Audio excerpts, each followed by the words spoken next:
સોમનાથમાં સરકારની ચિંતન શિબિરનો આજે બીજો દિવસ દરિયાકાંઠે યોગ કરી શિબિરનો પ્રારંભ કરાયો। વરિષ્ઠ અધિકારીઓએ યોગ કર્યા। સોમનાથ ખાતે યોજાઈ રહેલ 11મી ચિંતન શિબિરના બીજા દિવસે રાજ્યના વરિષ્ઠ સનદી અધિકારીઓએ સોમનાથ મંદિરના દરિયા કિનારે યોગ પ્રાણાયામ કરી ચિંતન શિબિરનો પ્રારંભ કર્યો। ગુજરાત રાજ્ય યોગ બોર્ડ અને જિલ્લા વહીવટી તંત્ર ગીર સોમનાથ દ્વારા સોમનાથ મંદિર સમીપે દરિયા કિનારે યોગ શિબિરનું આયોજન, જેમાં રાજ્યના વરિષ્ઠ સનદી અધિકારીઓ જોડાયા હતા અને યોગ પ્રાણાયામ કર્યા હતા।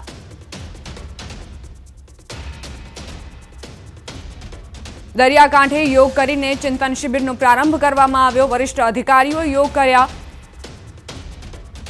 સોમનાથમાં રાજ્ય સરકારની 11મી ચિંતન શિબિરનું આયોજન કરવામાં આવ્યું છે। આજે બીજો દિવસ છે અને શરૂઆત જ યોગથી કરવામાં આવી।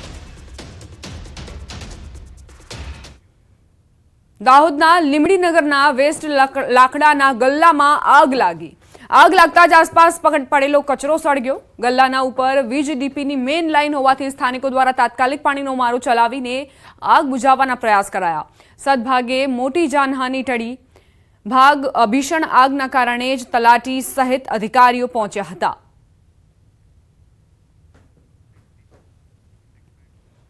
રાજકોટથી સમાચાર, જૂના માર્કેટિંગ યાર્ડમાં આગ લાગી। શેડમાં રાખેલો બારદાનનો જથ્થો આગની ચપેટમાં આવ્યો।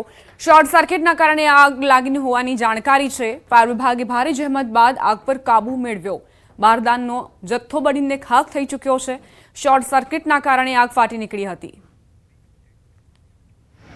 નવા બારદાનના જથ્થાની અંદર આગ લાગવાના ખબર મળતા કોઠારિયા રોડ ફાયર સ્ટેશનથી DRC fire station, Railnagar fire station, બધી જગ્યાએથી ફાયરનો સ્ટાફ, કોઠારિયા રોડથી station officer Bhupalbhai Jesani, ERC આરે જોબન ઘટના સ્થળ ઉપર જોઈ સતત પાણી મારો ચલાવી અને આગ પર કાબુ મેળવેલ છે।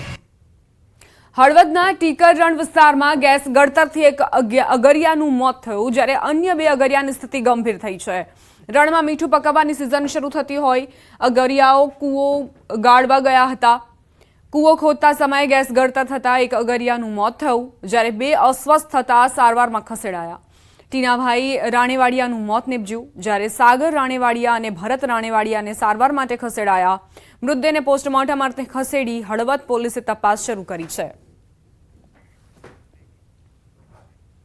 મહત્વપૂર્ણ સમાચાર રાજકોટથી, જ્યાં રખડતા શ્વાનનો આતંક યથાવત। બાઇક ચાલક પાછળ શ્વાન પડતા અકસ્માત સર્જાયો। બાઇક ચાલક કાર સાથે અથડાતા ઘટના સ્થળે જ મોત નીપજ્યું।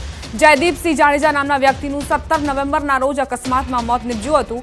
બાઇક લઈને ઘરે જઈ રહેલા જયદીપસિંહ જાડેજા પાછળ 3 થી 4 શ્વાન દોડ્યા હતા। શ્વાન દોડતા જયદીપ જાડેજાએ બાઇક ફૂલ સ્પીડમાં દોડાવતા 4 વ્હીલર સાથે બાઇક અથડાયું। 4 વ્હીલર ચાલકની શોધખોળ શરૂ કરાઈ। માથામાં ગંભીર ઈજા પહોંચવાના કારણે સારવાર દરમિયાન જયદીપસિંહ જાડેજાનું મોત નીપજ્યું। જયદીપસિંહ જાડેજા મિત્રના લગ્નમાંથી ઘરે પરત ફરી રહ્યા હતા, તે સમયે તેમને મોત મળ્યું। તો આ તરફ બોટાદના ગઢડા શહેરમાં આખલાઓનો ત્રાસ યથાવત છે। ગઢડાના મુખ્ય વિસ્તાર ટાવર ચોકમાં 2 આખલાઓ બાખડ્યા। ગઢડાના ટાવર ચોક વિસ્તારમાં થોડા સમય માટે અફરાતફરી જેવો માહોલ સર્જાયો। વેપારીઓ ટપોટપ પોતાની દુકાનો બંધ કરતા નજરે પડ્યા। આખલાઓના ત્રાસના કારણે વેપારીઓ અને રાહદારીઓ પરેશાન થઈ ગયા। આખલાઓના ત્રાસના કારણે વેપારીઓ વહેલી દુકાનો બંધ કરવા લાગ્યા।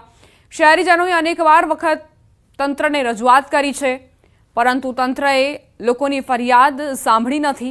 તંત્ર દ્વારા શહેરના મુખ્ય માર્ગો પરથી આખલાઓને હટાવવામાં આવે તેવી માંગ ઉઠી છે। ભાવનગરમાં રખડતા ઢોરે ભાજપના માજી મેયરને અડફેટે લીધા। સામાન્ય નાગરિકોને ઢોર દ્વારા અડફેટે લેવાની ઘટનાઓ અવારનવાર સામે આવતી હોય છે, પરંતુ રખડતા ઢોરે હવે નેતાજીને પણ નથી છોડ્યા। વાત જાણે એમ છે કે ભાજપના સિનિયર નેતા મેહુલ વડોદરિયા સ્કૂટર લઈને રૂપાણી સર્કલ પાસેથી પસાર થઈ રહ્યા હતા, ત્યારે અચાનક આવી ચડેલા રખડતા ઢોરે તેમને અડફેટે લીધા। ઈજાગ્રસ્ત માજી મેયરને સારવાર માટે ખાનગી હોસ્પિટલમાં દાખલ કરાયા। આ અંગે ભાવનગર મહાનગરપાલિકાના મેયર ભરત બારડે જણાવ્યું હતું કે ભાવનગર શહેરમાં 4 ઢોર ડબ્બાઓ આવેલા છે, જેમાં આશરે 2000થી વધુ ઢોર રાખવામાં આવી રહ્યા છે અને દર મહિને આ 4 ઢોર ડબ્બા પાછળ 40 લાખ રૂપિયા મહિને નિભાવ ખર્ચ થઈ રહ્યો છે। એક વર્ષમાં 3.50 કરોડથી વધુ નિભાવ ખર્ચ થઈ રહ્યો છે। હવે સૌથી મોટી વાત એ છે કે મેયર કહી રહ્યા છે કે ભાવનગર મહાનગરપાલિકાના સ્ટાફ દ્વારા દરરોજ 10 થી 15 ઢોર પકડવાની કામગીરી હાથ ધરાઈ રહી છે, તો આ અન્ય રખડતા ઢોર આવે છે ક્યાંથી?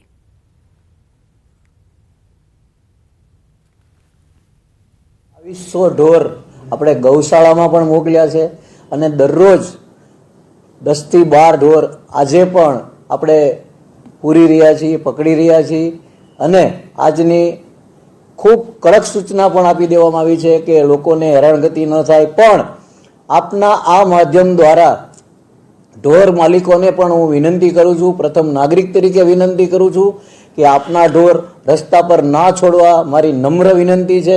દૈનિક ધોરણે પશુ પકડવાની કામગીરી કરવામાં આવે છે અને આ કામગીરી છેલ્લા 2 વર્ષથી સતત ચાલુ છે.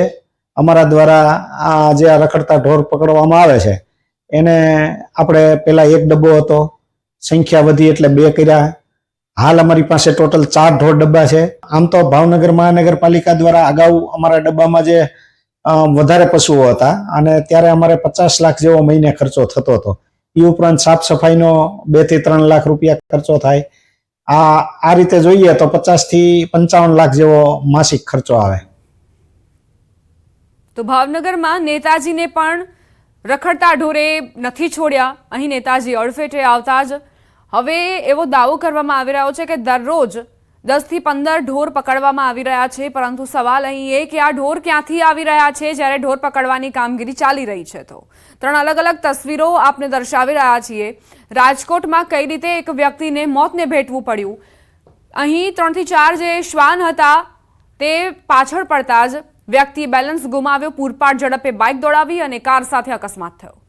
બીજા દ્રશ્યો છે આખલાના આતંકની, જ્યાં બોટાદમાં વહેલા જ વેપારીઓને પોતાની દુકાનો બંધ કરવી પડે છે. આખલાઓના ત્રાસના કારણે વારંવાર લોકોએ રજૂઆતો કરી છે, તેમ છતાં પણ પ્રશાસનને કંઈ જ સાંભળવામાં રસ નથી. તો આ તરફ ભાવનગરમાં માજી મેયરને રખડતા ઢોરે અડફેટે લેતા જ હવે પ્રશાસન જાગે તેવી લોકોને આશા છે. મહત્વપૂર્ણ સમાચાર. ખ્યાતિ હોસ્પિટલ કાંડના આરોપી કાર્તિકના નિવાસે તપાસનો ધમધમાટ તેજ. ક્રાઇમ બ્રાન્ચની ટીમને કાર્તિકના ઘરેથી દારૂની બોટલ મળી. સિંધુ ભવન રોડ વિસ્તાર ખાતે મકાનમાં પોલીસે તપાસ કરી હતી. તપાસ દરમિયાન દારૂની બોટલ અને પોકરના કોઈન મળ્યા. ખ્યાતિ હોસ્પિટલના ઓપરેશન કાંડ સાથે સંકળાયેલો છે આરોપી કાર્તિક ફરાર છે ઘણા સમયથી. પોલીસની ટીમો તેની શોધખોળ કરી રહી છે. ઘરે 3 મોંઘી દાટ કારો ઉભેલી જોવા મળી હતી. બંગલોમાં અવરજવર માટે લિફ્ટની વ્યવસ્થા સાથે મિની થિયેટર પણ બનાવાયું હતું. હાલ આરોપી કાર્તિક પટેલ વિદેશમાં હોવાની પોલીસને માહિતી છે.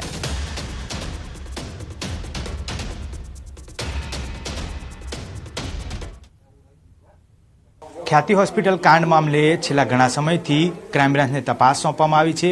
તપાસના અંતે કેટલાક આરોપીઓ નથી મળી આવ્યા, જે ઓસ્ટ્રેલિયા હોવાની વાત જાણવા મળી હતી અને ત્યારબાદ ક્રાઇમ બ્રાન્ચની ટીમ આજે જ્યારે ઘરે પહોંચી 1.5 કલાક જેટલો સમય સર્ચ ઓપરેશન કરતા લાગ્યો અને આજે દ્રશ્યો જોઈ શકાય છે. સીધા દ્રશ્યો કાર્તિક પટેલના ઘરના છે કે જ્યાં આગળથી વિદેશી દારૂની બોટલ અને પોકર માટે રમવાના જે કોઇન્સ છે તે પણ ઘરેથી મળી આવ્યા છે. એટલે કહી શકાય કે ખ્યાતિ હોસ્પિટલના માલિકો એવી વૈભવી લાઇફસ્ટાઇલ જીવતા હતા. આ તેનું ઘર છે, જે મિની હોમ થિયેટર બનાવવામાં આવ્યું છે અને મિની હોમ થિયેટરની સાથે સાથે કોઈપણ વ્યક્તિની અવરજવર જે છે તે થતી હોય ત્યારે તેની સાથે સીસીટીવી જે છે તે સીસીટીવી પણ રાખવામાં આવ્યા છે, જેથી કરી તેઓ મોબાઈલથી જ આ તમામ દ્રશ્યો જે છે તે જોઈ શકે. મહત્વનું છે કે આવનારા દિવસોમાં અલગ અલગ આરોપીઓ જે નથી પકડાયા આ કેસમાં તેમની તપાસ કરવામાં આવશે અને તેની પછી નવા શું ખુલાસાઓ થાય છે તે જોવાનો એક વિષય બને છે. પરંતુ મહત્વની વાત એ છે કે અત્યારે હાલ ખાલી એક જ આરોપી પ્રશાંત વજીરાણી પકડાયો છે અને તે દરમિયાન આ નવા ખુલાસાઓ થાય છે ત્યારે આખો સમગ્ર કેસનો દોષનો ટોપલો જે છે તે પ્રશાંત વજીરાણી ઉપર દોરાય છે કે ફાઉન્ડર ઉપર, તે જોવું રહ્યું. કેમેરામેન વિમલ ચહેરા સાથે મૌલિક દામેચા, ન્યૂઝ 18 ગુજરાતી, અમદાવાદ. ખ્યાતિ હોસ્પિટલના સીઈઓ ચિરાગ રાજપૂતની પણ મુશ્કેલી વધી ગઈ છે. મોત કાંડ બાદ ક્રાઇમ બ્રાન્ચની અલગ અલગ 6 જેટલી ટીમો નાનામાં નાની માહિતી એકત્ર કરી રહી છે. ટીમ દ્વારા ચિરાગ રાજપૂતના ઘરે સર્ચ ઓપરેશન કરાયું, જેમાં મોટી સંખ્યામાં દારૂની બોટલ મળી આવી હતી.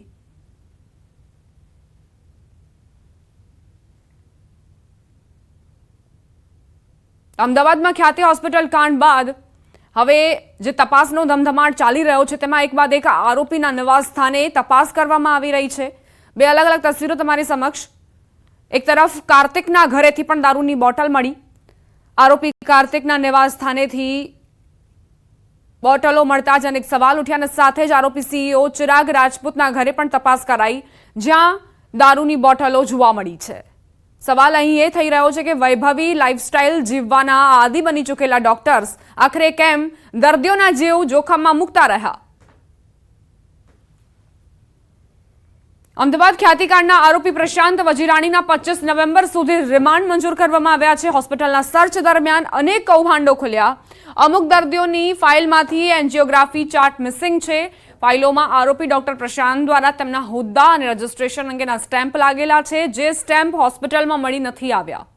આ તમામની તપાસ કરવામાં આવશે. વધુમાં ક્રાઇમ બ્રાન્ચ આરોપીના બેંક એકાઉન્ટમાં થયેલા નાણાં વ્યવહારની પણ તપાસ કરશે. હાલ તો આરોપીના 7 દિવસના રિમાન્ડની માંગ સામે કોર્ટે 25 નવેમ્બર સુધી રિમાન્ડ મંજૂર કર્યા છે. હવે સવાલ ઉઠી રહ્યા છે કે એક આરોપી તો ઝડપાયો, તેના રિમાન્ડ પણ મંજૂર થઈ ગયા, પણ અન્ય આરોપીઓ ક્યાં છે? આટલા દિવસો બાદ પણ પકડથી દૂર છે. આવા અનેક સવાલ ઉઠ્યા છે. બેંકના એકાઉન્ટમાં પૈસાઓની લેવડ દેવડ છે, તો એ પૈસાની લેવડ દેવડ ક્યાંથી આવેલી છે, કોના મારફતે છે, એની તપાસ કરવાની હતી. વધુમાં એને એન્જિયોગ્રાફી જે ચાર્ટ બનાવ્યા છે, એ ચાર્ટ ફ્રોડ હાલ તપાસ દરમિયાન મળી આવેલા છે કે આ બધા ફ્રોડ ચાર્ટ બનાવ્યા છે. સીડીની અંદર 30% 40% બ્લોકેજ દર્શાવવામાં હતું, અને એમને જે ચાર્ટ ઉપર એન્જિયોગ્રાફી ચાર્ટ જે બનાવ્યા છે પોતાના હસ્તાક્ષરમાં, એ ખોટા બનાવ્યા છે. તેમાં 80-90% બ્લોકેજ બતાવીને દર્દીઓને બીવરાવીને પ્રધાનમંત્રીની જે યોજના હતી એ યોજનાનો લાભ મેળવવાની આ બધાએ આખું સુયોજિત કહેવાય ને એને ઇકોનોમિક ઓફેન્સ સાથે જોડાયેલો છે. વધુમાં સિસ્ટમેટિક ફ્રોડ કર્યું છે. આની અંદર દરેક વ્યક્તિનો કિરદાર અલગ અલગ રીતે આવે છે. એટલે તપાસના મૂળ સુધી પહોંચવા માટે તપાસ કરનાર એજન્સી દ્વારા દિન 7ની રિમાન્ડની માગણી કરવામાં આવેલી. આજરોજ નામદાર કોર્ટે બંને પક્ષોને સાંભળીને વિગતવારનો ઓર્ડર કર્યો છે અને 25 તારીખ 4 વાગ્યા સુધીના રિમાન્ડ ફર્ધર રિમાન્ડ મંજૂર કરવામાં આવેલા છે. રોકાઈશું એક નાનકડા વિરામ માટે. આપ જોતા રહો ન્યૂઝ 18 ગુજરાતી.